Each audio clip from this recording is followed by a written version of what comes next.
Et la dernière tranche de la journée, on aura Brice Abba Béou, Stakeholder Development Manager à Afrinic, qui fait sa dernière présentation pour la journée.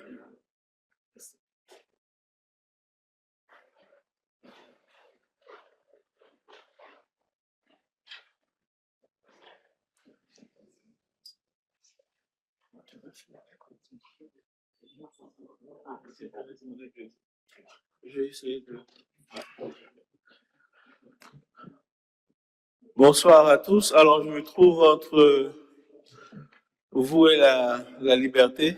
Donc, on va essayer d'aller vite. Alors, je vais vous parler un peu des ressources Internet, d'Internet, les éléments qui composent Internet et puis un peu d'initiatives, de statistiques. On va essayer d'aller vite parce qu'on est tous fatigués. Suivant. Donc, je viens un peu parler de l'agenda, donc, qui est là. Suivant. Alors, qu'est-ce qu'Internet? Si on avait le temps, j'allais essayer de faire toute la salle pour prendre quelques définitions. Mais j'irai droit au but. Internet, c'est le réseau des réseaux. Donc, le schéma ici nous présente plusieurs points noirs. Ces points noirs représentent des réseaux qui sont interconnectés entre eux pour former un très grand réseau qu'on peut voir qui constitue Internet. Maintenant, la question qu'on peut se poser ici, c'est comment est-ce que nous, ici au Burundi, on fait pour nous interconnecter à un réseau aux États-Unis, on fait pour nous interconnecter à l'île Maurice, on fait pour nous interconnecter à l'Asie. Donc, c'est ce qu'on va voir, qui est le premier élément très important de l'infrastructure Internet. Suivant.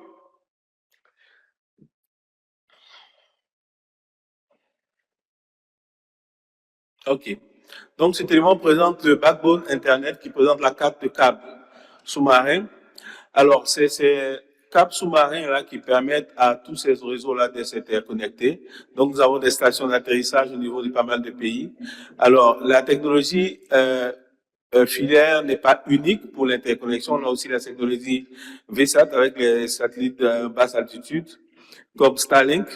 Et on a aussi les technologies de faisceaux, point à point, mais qui sont vraiment utilisés dans un contexte assez particulier. Donc, le premier élément qui est important pour que Internet puisse vivre, c'est le backbone Internet pour pouvoir interconnecter les différents continents. Alors, si vous regardez sur la carte, vous allez voir qu'il y a énormément de câbles entre l'Europe et les États-Unis. C'est parce qu'il y a énormément de communication entre ces deux continents. Donc, si vous regardez entre l'Afrique et l'Europe, l'Afrique et les États-Unis, il n'y a pas assez de câbles. Cela est dû au fait qu'il n'y a pas, on n'a pas de données en Afrique, on n'a pas énormément de données, donc le flux d'informations n'est pas énorme. Et lorsqu'on va commencer à rapatrier les données, changer notre politique Internet, vous allez voir qu'il y aura un besoin de ces autres continents d'envoyer plus de câbles sous-marins pour récupérer les informations, les données que nous avons en Afrique. Suivant. Alors, ici, je vous présente les acteurs qui, disons, gèrent Internet, gèrent la fourniture d'Internet. Donc, nous avons ce que nous appelons les tiers 1, les tiers 2 et les tiers 3. Donc, les tiers 1 et les tiers 2 représentent ce que nous appelons les opérateurs de bande passante, ceux qui nous donnent la capacité, ceux qui nous connectent à Internet. Et puis, les tiers 3 sont nos services, nos fournisseurs de services Internet que nous avons à la maison et qui nous donnent Internet à la maison tranquillement. Alors, suivant. Ici, je donne un exemple d'opérateur tiers 1 qui, comme j'ai dit, construisent des câbles sous-marins, permettent d'interconnecter les différents continents. J'ai mis quelques éléments qui les caractérisent. Alors, le plus important, c'est qu'il n'y a pas de régulation à ce niveau. Il n'y a pas d'organe connu pour faire de la régulation au niveau des tiers 1. Ils se partagent un peu les portions d'Internet. Alors, si moi, je suis un opérateur de transit qui a une capacité vers l'Afrique, que j'ai un autre qui a une capacité vers l'Europe, on se donne accès à Internet. Moi, je lui donne la route pour aller vers l'Afrique, lui me donne la route pour aller vers l'Europe.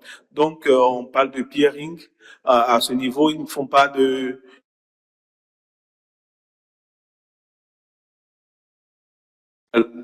Ils ne payent pas pour avoir accès à Internet. Suivant.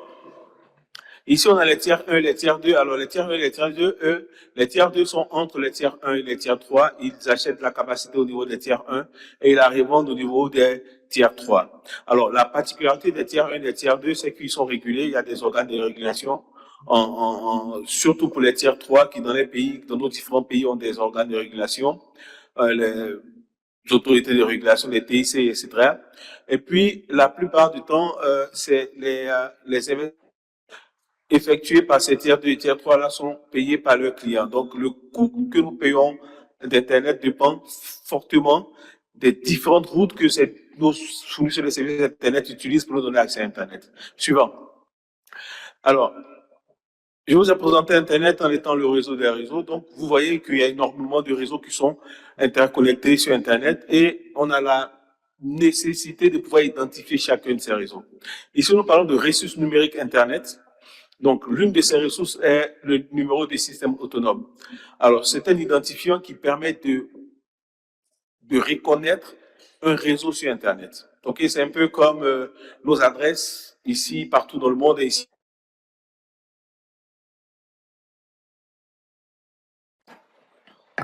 Pour identifier une maison, on aura une adresse, l'eau, etc., etc. Donc, sur Internet, chaque réseau est identifié.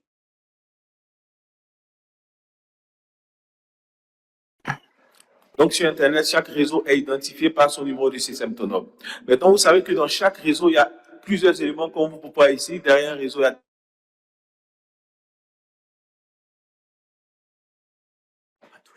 Non, je ne touche même pas. Je ne touche pas ça. Ah bon? Non, bon, écoute, il n'y a pas de souci. Donc, je disais tantôt que les réseaux informatiques sont composés d'équipements. On a des ordinateurs, des frigidaires, et tous ces éléments aussi ont le besoin d'être identifiés sur Internet. C'est comme chez nous à la maison est identifiée, mais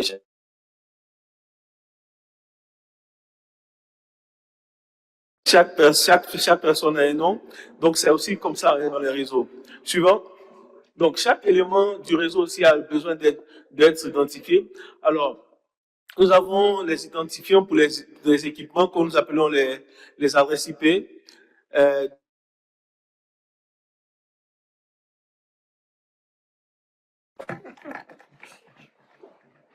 Alors, nous avons deux versions.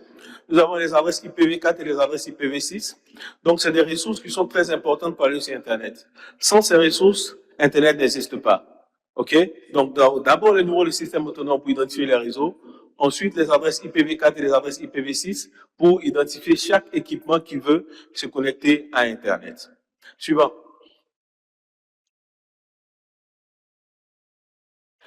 Ici, je vais vous présenter un peu comment est-ce que Internet arrive chez nous à la maison.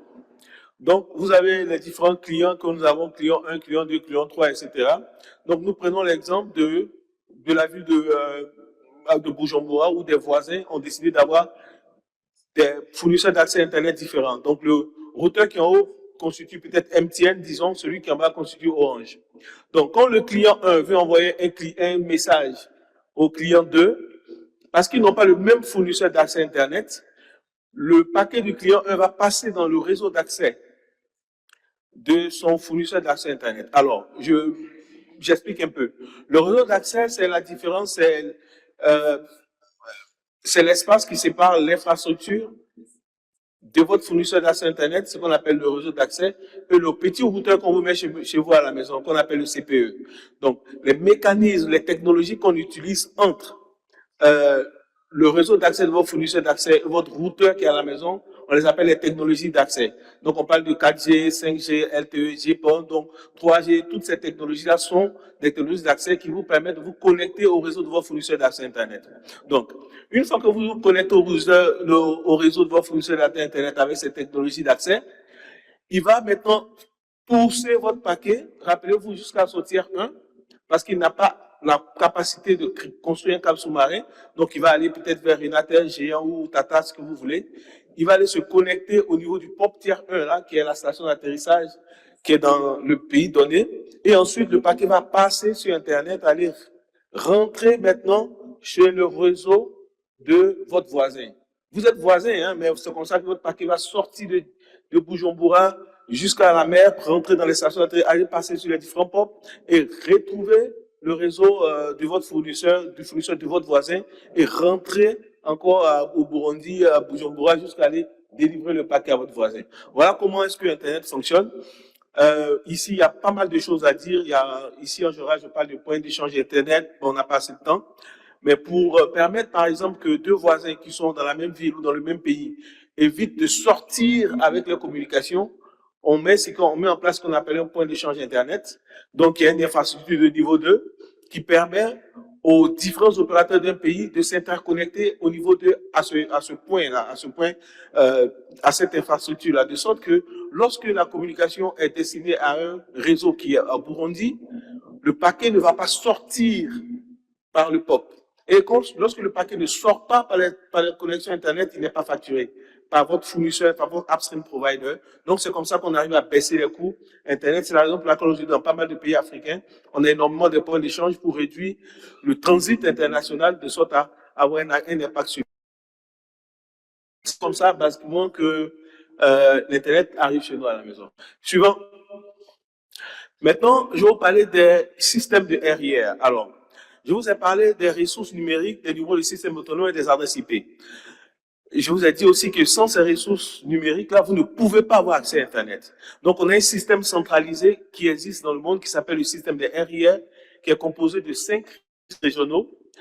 Comme vous voyez ici, on a RIPE-NCC pour l'Europe, on a ARIN pour l'Amérique du Nord, LACNIC pour l'Amérique du Sud, EPINIC pour l'Asie et le Pacifique, et AFRINIC pour l'Afrique et l'océan Indien.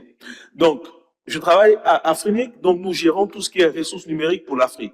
Alors, les RI ont 3 fonctions principales. La première fonction, c'est naturellement la distribution de ces adresses-là de manière transparente.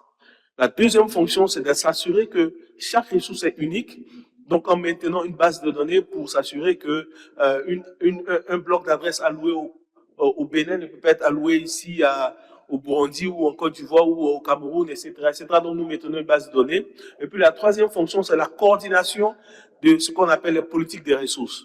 Chaque bloc d'adresse que Afrinic attribue à un opérateur ici au Burundi respecte des règles qui ont été définies par la communauté qui se charge de créer ces différentes règles-là et que Afrinic accompagne au travers de ce que nous appelons le Policy Liaison Team qui accompagne la communauté dans la manière dont elle voudrait que Afrinic gère les ressources. Donc, c'est un peu ça le système des RIR que nous avons aujourd'hui. Suivant. Alors, ici, c'est Afrinic. Alors, aujourd'hui, Afrinic a un peu plus de 2500 membres. Donc, on est le 5e des RIR qui a été créé. On a commencé les opérations en 2004. OK. Donc, nous couvrons tous les pays africains, une partie de l'océan Indien. Et nous avons aujourd'hui un peu moins de 50 staff à plein temps au niveau d'Afrinic. Donc, ça, c'est un peu Afrinic en 2 mots. Alors, jeudi, il y aura une réunion avec les membres d'Afrinic du Burundi. Donc, il y aura une communication qui sera faite. Ça sera jeudi 10h à 11h. Donc, les détails de la réunion vous seront communiqués pour parler d'une échéance importante d'Afrinic qui aura lieu assez rapidement. Suivant. Comment est-ce que ces adresses-là sont distribuées? Alors, on vous a parlé d'ICANN tout à l'heure. Alors, ICANN a une fonction qu'on appelle la fonction IANA. Cette fonction-là se charge des adresses et des noms de domaine. OK? Alors, la partie, on a eu la transition IANA qui a créé la création du PTI, qui est le Public Technical Identifier. Donc, le PTI est l'organe qui gère la fonction IANA aujourd'hui, qui est de s'occuper de tout ce qui est adresse IP et de nom de domaine. Donc, les différents RIR reçoivent des blocs d'adresses IPv4 et des blocs de numéros de système autonome. Donc, comme vous pouvez voir, Afrinic, RIPE-NCC, ARIN et autres, LACNIC et PINIC vont recevoir des blocs. Et maintenant, chacun dans sa région va maintenant redistribuer les blocs en fonction des besoins des différents pays et des différents membres de la région. Donc, par exemple, j'ai des statistiques de Burundi que vous allez voir tout à l'heure. Donc, c'est un peu comme ça que se fait la redistribution des adresses. Donc, IANA donne des blocs d'adresses à chaque RIR et ensuite les RIR, on les donne à nos membres en fonction de leurs besoins. OK? Suivant. Alors, aujourd'hui, en termes d'adresse IPv4, voilà tout ce qui nous reste. Donc, sur les 5 RIR, il n'y a que 2 RIR qui ont encore des adresses IPv4 qui peuvent encore donner. Donc, on a Afrinic, la région, et puis on a EPINIC. Ce sont les 2 RIR qui ont encore des adresses IPv4 et qui peuvent encore attribuer à leurs membres. Alors ici, il y a énormément de détails, hein, mais comme on n'est pris pas le temps, mais il faut savoir que nous sommes, Afrique est dans ce qu'on appelle le soft landing phase 2. Donc, nous sommes en train d'attribuer des adresses IPv4 à partir de notre dernier, d'un très petit pool d'adresses qui nous reste.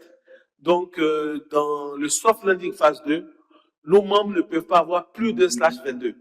OK? Donc, un slash 22, ça nous fait bon, 1000 adresses. Donc, les membres ne peuvent pas avoir plus d'un slash 22. Et puis, aujourd'hui, pour demander une adresse, il faut faire, il y a pas mal de questions, il y a pas mal de suivi parce qu'aujourd'hui, on a vraiment très peu d'adresses IPv4. Suivant. Donc, aujourd'hui, on a exactement 89 000, non, non, 797 184/32 adresses IPv4. Donc, aujourd'hui, pour toute l'Afrique, il nous reste à peu près 797 000 adresses pour toute l'Afrique. Donc, ça veut dire que si vous voulez monter un business dans l'Internet, il vous sera compliqué de pouvoir couvrir vos besoins en termes d'adresse IPv4.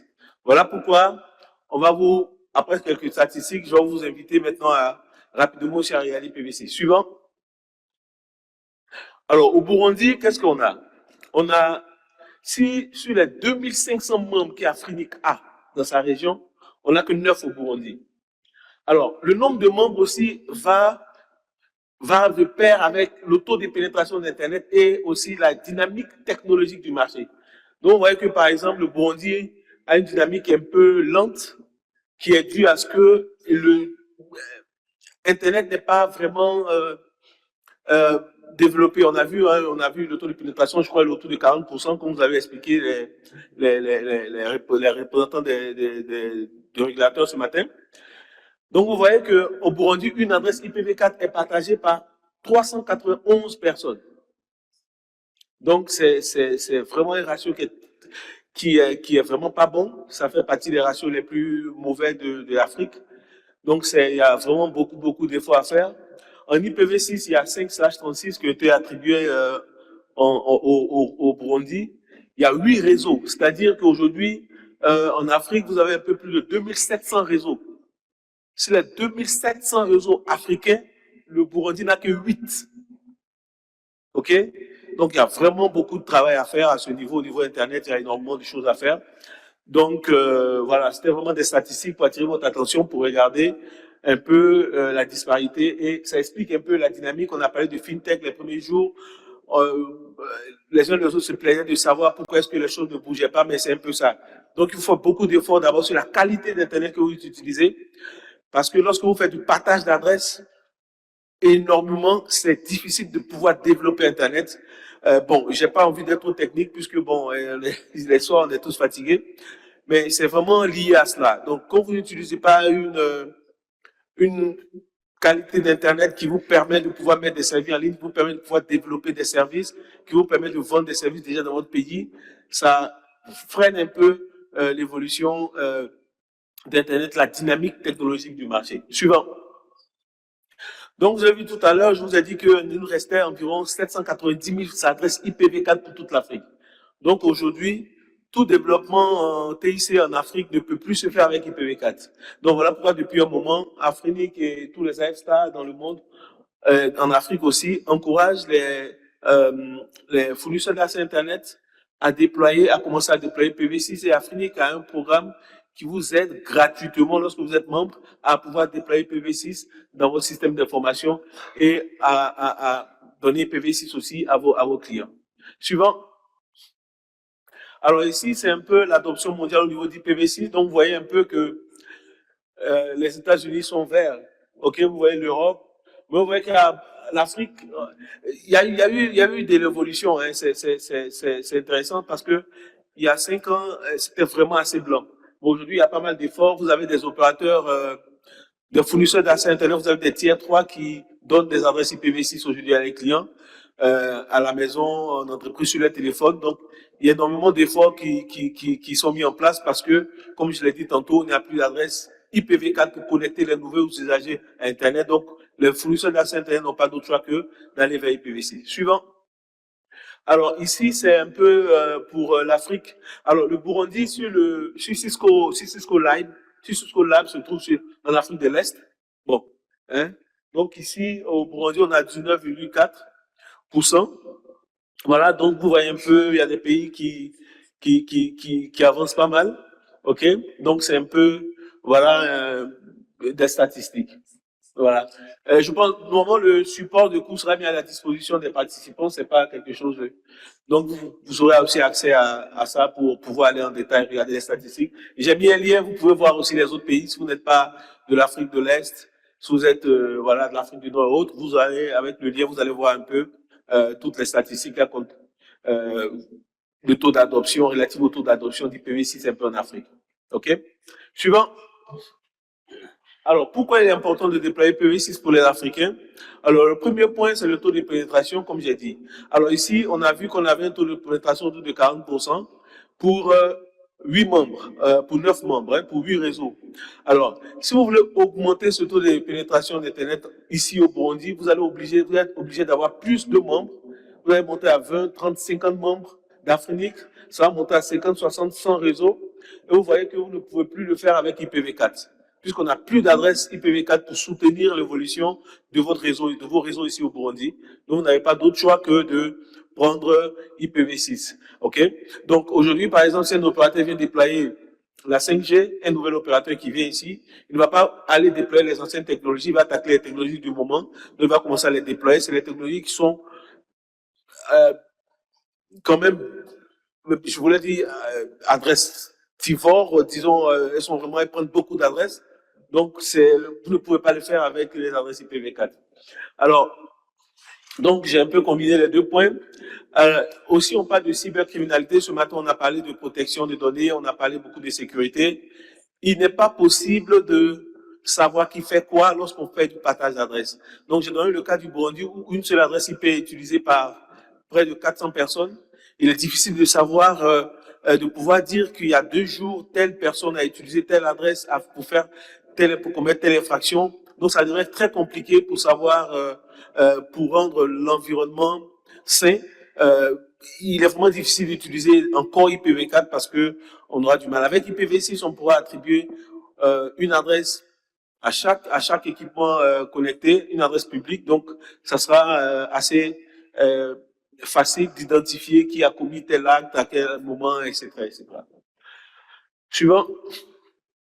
Alors, et puis, l'Afrique a toujours été consommatrice de technologie. Donc, on ne crée pas trop souvent en Afrique, on est des consommateurs de technologie. Et j'aime à dire que si on a un budget pour acheter, disons, une Mercedes de 2026, on ne va pas aller acheter une Mercedes de 2010. OK? Donc, aujourd'hui, en fonction de ce que nous avons, les réseaux que nous déployons, les infrastructures que nous mettons en place, nous n'avons pas d'autre choix que de prendre des adresses IPv6 parce que c'est elles qui sont disponibles. Les autres ne le sont pas. Et puis, en termes de consommateurs aussi, on a la possibilité aussi de devenir des créateurs. Parce que le protocole est assez jeune, IPv6, il a été normalisé, comme vous voyez ici, en 1996. Donc, on était tous étudiants, on était tous là, hein, la plupart d'entre nous. Et aujourd'hui, il y a pas mal de développement encore en cours possible sur IPv6. Donc, on a la possibilité aujourd'hui de faire pas mal de choses avec IPv6. Normalement, quand on a plus de temps dans les labs, on arrive à jouer un peu pour donner un peu des idées aux étudiants et autres, pour voir un peu des pistes de développement en la matière. Et puis aussi, ce qu'il faut savoir, c'est que comme je veux montrer la carte, vous avez vu que les États-Unis, l'Europe, ils sont IPv6 ready. Donc, vous avez comme, lorsque vous venez à nos conférences, on vous fait un réseau dédié aussi à IPv6. Donc, avec ce réseau IPv6, vous vous rendez compte que vous avez Facebook, YouTube, vous avez tous ces GAFAM disponibles en IPv6. Donc, ils sont tous en dual stack, ce qu'on appelle la double pile. Les services sont disponibles sur IPv4 et sur IPv6. Et donc, à un moment donné, ils peuvent décider d'arrêter la pile IPv4 parce que là-bas, la plupart des clients sont IPv6 ready. Donc, il faut que l'Afrique aussi soit prête à accompagner ce développement-là. Lorsque les GAFAM et les gros groupes là et autres vont arrêter la pile IPv4. Suivant. Alors, on va aller rapidement ici. Alors, ici, je vous donne quelques raisons pour lesquelles il faut avoir vos propres adresses IP. On a parlé d'identité numérique, on va revenir encore ce soir un peu au niveau des adresses. Alors, j'ai mis 4 points. J'ai parlé de meilleur multi-roaming, on va y aller assez rapidement. Vas-y, suivant. Alors, qu'est-ce qui se passe dans nos entreprises? Dans nos entreprises, on a quelquefois 3 connexions Internet. On a 3 connexions Internet, on se dit non, comme ça, quand l'autre ne marche pas, l'autre va marcher, etc., etc.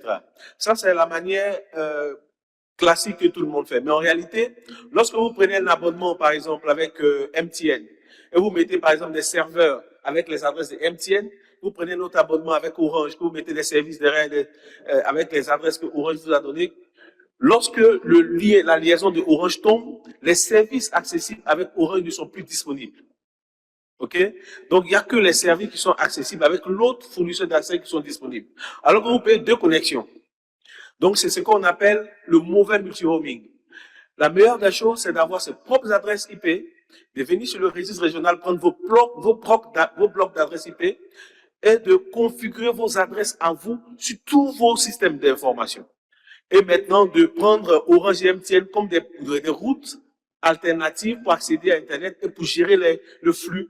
Si vous avez, par exemple, vous rendez compte que le tuyau d'Orange est plus gros, si vous avez une grande capacité, vous pouvez router plus de, vous pouvez jouer avec la préférence pour avoir plus de flux par là-bas.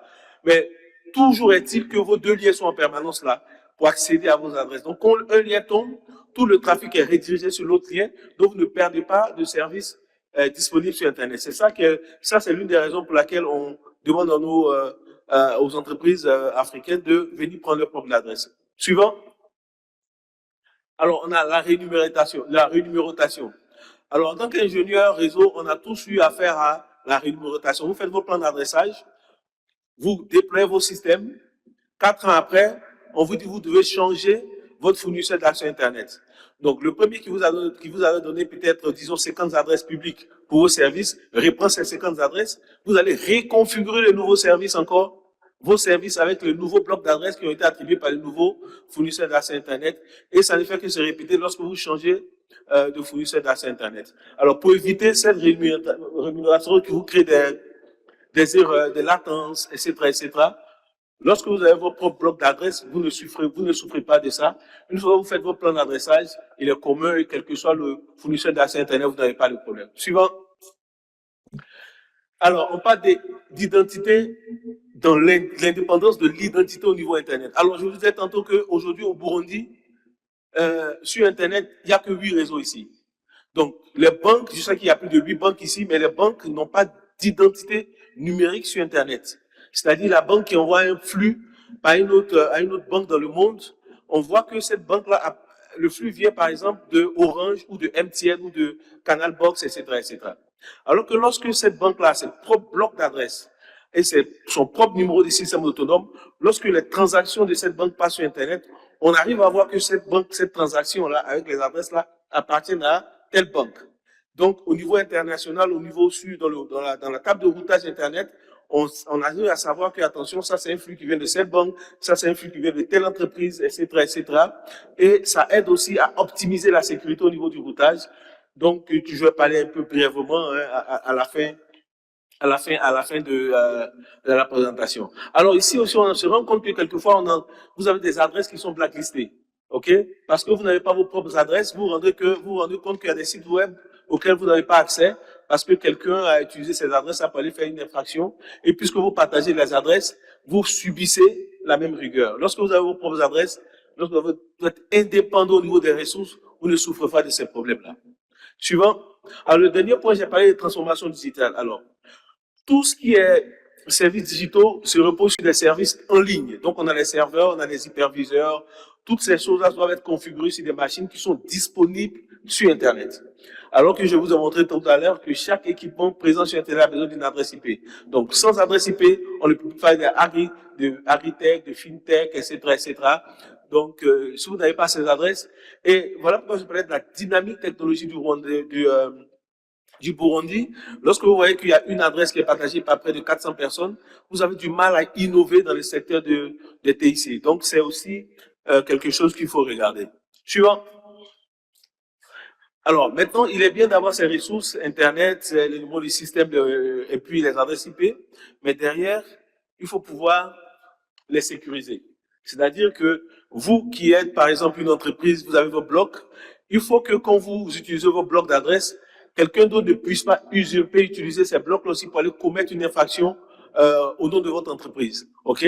Donc, pour sécuriser cela, Afrinic a déployé le IRR, puis qui est le Internet Routing Registry, le registre de routage Internet, et puis le RPKI, qui est le Resource Private Public Key Infrastructure. Bon, je vais être assez light là-dessus, et puis on va y aller. Suivant. Alors ici, le registre de routage Internet permet de faire quoi? Alors, il permet pour chaque membre d'Afrinic d'avoir sa politique de routage publiée dans un registre de routage. C'est quoi? Ça veut dire que Orange dit, voilà moi, voilà le bloc d'adresse que j'ai reçu d'Afrinic, voilà mon numéro de système autonome, voilà le numéro de mon réseau, je le mets à disposition dans le registre de routage. Donc, tous les ISP font ça. Ils font ce qu'on appelle, ils publient la politique de routage dans le registre de routage. De sorte que lorsque une personne ou une entité veut échanger des trafics avec l'une de ces entités-là, il va s'assurer que cette entité-là a sa politique de routage dans le registre de routage global. OK, comme ça, il est sûr que, attention, Orange a sa politique de routage, c'est bon, je peux lui faire confiance. MTN a sa politique de routage, je peux lui faire confiance. Donc ça, c'est un premier niveau de sécurité qui n'est pas mauvais. L'inconvénient avec ce niveau de sécurité, c'est que les organes qui gèrent ces registres de routage-là ne sont pas des RIN, ils ne sont pas tous des RIN. Alors qu'on sait qu'il n'y a que ces 5-là qui sont habilités à dire que cette adresse-là appartient à le régulateur du Burundi, cette adresse appartient au régulateur du Ghana, etc., etc. On a une base fiable et c'est nous qui maintenons cette base-là. Mais le fait que ici des personnes, des entreprises tierces peuvent mettre ce système en place, crée une faille de sécurité. OK?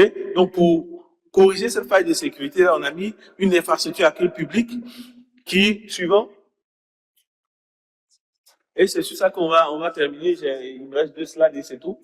Donc, on a mis une infrastructure à clé publique que vous voyez. Donc, alors, le premier point que j'ai listé, on dit prouver que l'on a le droit d'utiliser ces ressources. Alors, on a eu des cas où, par exemple, une entreprise A à utiliser les ressources d'une entreprise B. Donc, avec l'infrastructure à clé publique, on pourra pas faire ça.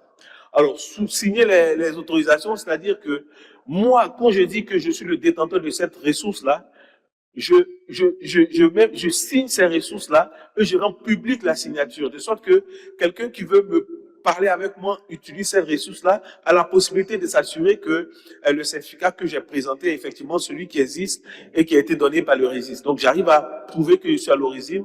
Donc, je signe la propriété, effectivement, en signant ma ressource, j'arrive à dire qu'effectivement, elle m'appartient, la sécurité du routage interdomaine et les droits d'utilisation des ressources. Alors, lorsque j'arrive à mettre, quand je signe une ressource, c'est que je suis le seul habilité à utiliser cette ressource. Donc, la signature que nous mettons sur cette ressource est assez importante. Suivant, pour voir comment ça marche assez rapidement.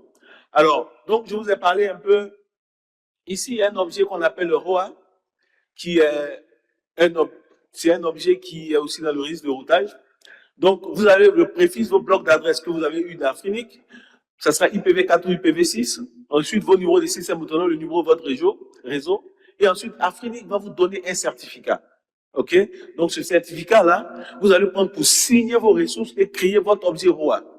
Et puis, cet objet sera mis dans un répertoire qui collectionne tous les objets signés et qui est disponible à tout le monde. De sorte que, lorsque un opérateur A veut échanger des préfixes avec un opérateur B, l'opérateur B va lui dire, voilà mon préfixe. L'opérateur A, avant de faire confiance à ce que l'opérateur 2 a dit, va regarder dans le repository du RPKI pour s'assurer que la ressource que B dit qu'elle a elle là est vraiment à elle parce que dans le repository, il y a le certificat, il y a le nom de B et il y a tout ce qui va avec. OK? Donc, c'est une banque de données où on a mis des objets qui sont sécurisés, qui ont été signés par les propriétaires, c'est-à-dire ceux à qui Afrinic a alloué ces ressources. OK? Donc, c'est un peu comme ça que ça marche. Maintenant, les avantages pour terminer. Voilà, donc ici, comme j'ai dit, les avantages de RPKI, ça permet de prouver que l'on a le droit d'utiliser ces ressources. On arrive à établir un modèle de confiance parce que mon objet est signé, je te donne, mais derrière, c'est le registre qui a signé l'objet. Donc, il y a une confiance du père au fils et ensuite du fils à tous ces autres peers, ces autres sous-réseaux avec qui il échange. Et puis, chaque partie arrive à certifier ces informations. Lorsque l'utilisateur a, comme je l'ai dit tantôt, vous dit, ce bloc m'appartient, je peux regarder dans le repository et savoir si c'est vraiment propriétaire ou pas. Ensuite, vous ne pouvez pas compter uniquement sur votre peer pour de confiance. Dans le temps qu'on faisait du BGP, lorsqu'on faisait du peering, on essayait de parler avec nos différents peers. On leur dit, écoute, demain, on va faire une session BGP, tu vas nous faire ça, etc., etc. Donc, c'était vraiment par échange de mails. Et puis ensuite, on faisait monter les liaisons. Mais aujourd'hui, tu n'es plus obligé de croire aveuglement ce que ton peer te dit. En plus de ce qu'il va te dire avant de monter la session, on peut aller vérifier cela dans le repository RPKI. Next. Merci, ça a été rapide. J'espère que ça a été informatif. Je suis encore là jusqu'à la fin de la semaine. Si vous avez des questions, je serai là dans les couloirs pour prendre vos questions. Merci.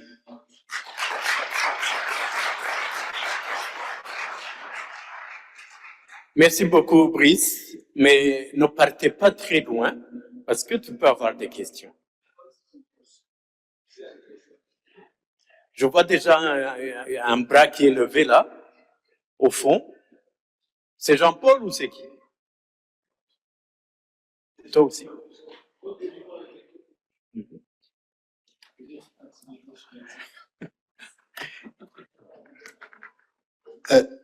Il dit bien qu'il est très fatigué. Les gens sont fatigués.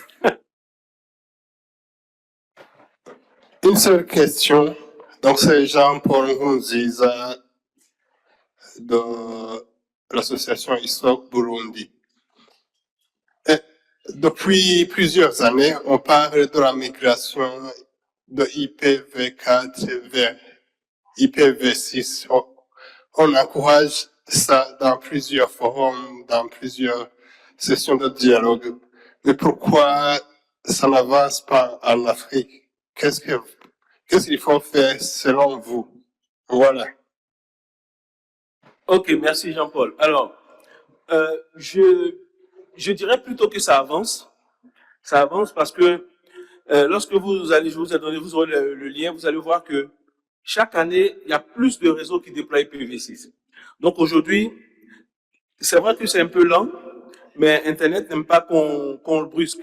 Donc les choses vont progressivement. Les opérateurs se trouvent aujourd'hui dans l'obligation d'aller à déployer IPv6 parce qu'ils n'ont pas suffisamment d'adresses pour avoir de nouveaux clients. Donc, avant, il y avait la peur du nouveau protocole, avant, il y avait la peur de la complexité, mais aujourd'hui, ils se rendent compte que c'est pas aussi complexe que ça. C'est vrai qu'il y a des subtilités, mais encore, nous, on a essayé de parcourir l'Afrique pour faire des formations, former les ingénieurs dans le déploiement d'IPv6 et tout, et nous continuons encore à le faire. Donc, pour ceux qui ont des difficultés, ils peuvent venir vers Afrique, on va les accompagner à déployer. Mais aujourd'hui, la mouvance est assez encourageante. Donc, énormément de réseaux aujourd'hui se connectent de plus en plus à Internet. Mais comme je disais, dans le temps, c'était un peu la complexité, la peur de ce qui est nouveau, qui faisait que les gens étaient à la traîne. Mais aujourd'hui, en plus de cette peur, ils se confrontent à l'obligation d'y aller parce qu'ils ont de nouveaux clients, ils ont de nouvelles technologies, ils sont en train d'étendre les réseaux et ils ont besoin d'adresses IPv6. Donc, ils y vont. OK. Oui, je vois. Oui, Brice, merci bien. Moi, c'est Kossi Amessino du Bénin. Je voudrais profiter de l'occasion pour dire à nos régulateurs que tout dépend de nos régulateurs. Si nos régulateurs mettent en place des dispositions légales pour obliger les opérateurs à aller à l'usage des adresses IP publiques, on aura de très bonnes connexions Internet et de très bonnes expériences utilisateurs sur Internet. Merci bien.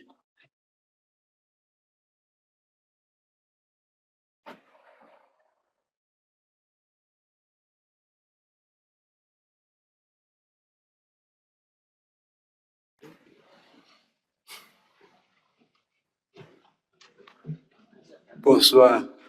Je voulais poser une question concernant la gestion d'Afrinic et le problème de l'allocation des IPv4 à une entreprise qui n'est pas africaine. Je voudrais savoir où vous en êtes avec la résolution du problème. Alors, merci. Alors, c'est un problème concerne l'un des membres d'Afrique qui a ses opérations aux Seychelles. Hein. Donc, les Seychelles, c'est l'Afrique. Les Seychelles est aussi dans la région des services d'Afrique. Alors, le cas est toujours en cours. Donc, je vais vous inviter, peut-être tout à l'heure, je vais vous donner le lien. Donc, si vous allez sur le site web d'Afrique, on essaie de mettre à jour les différents cas qu'on a et comment est-ce que les cas ont été résolus. Donc, aujourd'hui, les choses sont en train de se mettre en place petit à petit. Donc, je pense que c'est une bonne chose. On a eu dernièrement le conseil d'administration d'Afrique qui a été reconstitué. Donc, les choses se mettent en place petit à petit. Et donc, ce problème, qui est un problème juridique, va forcément trouver son issue à la justice. Mais comme j'ai dit, toutes ces informations sont disponibles sur le site web d'Afrique. Donc, je vous invite vivement à aller prendre ces informations là-bas directement. Merci.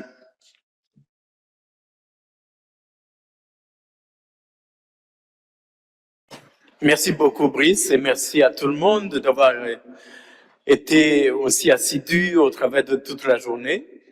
Je vous remercie sincèrement au nom du comité d'organisation et du ministère des Finances, du Budget et de l'économie numérique. Et en même temps, je vous invite à être très matinaux demain pour pouvoir bien commencer le travail à temps. Et on commence en principe à 8 heures, c'est l'enregistrement des participants, et à 8h30, on va commencer le travail proprement dit. Donc, essayons d'être matinaux. En même temps, et enfin, les radios, les équipements de la traduction, s'il vous plaît, laissez-les là où vous étiez assis. Merci.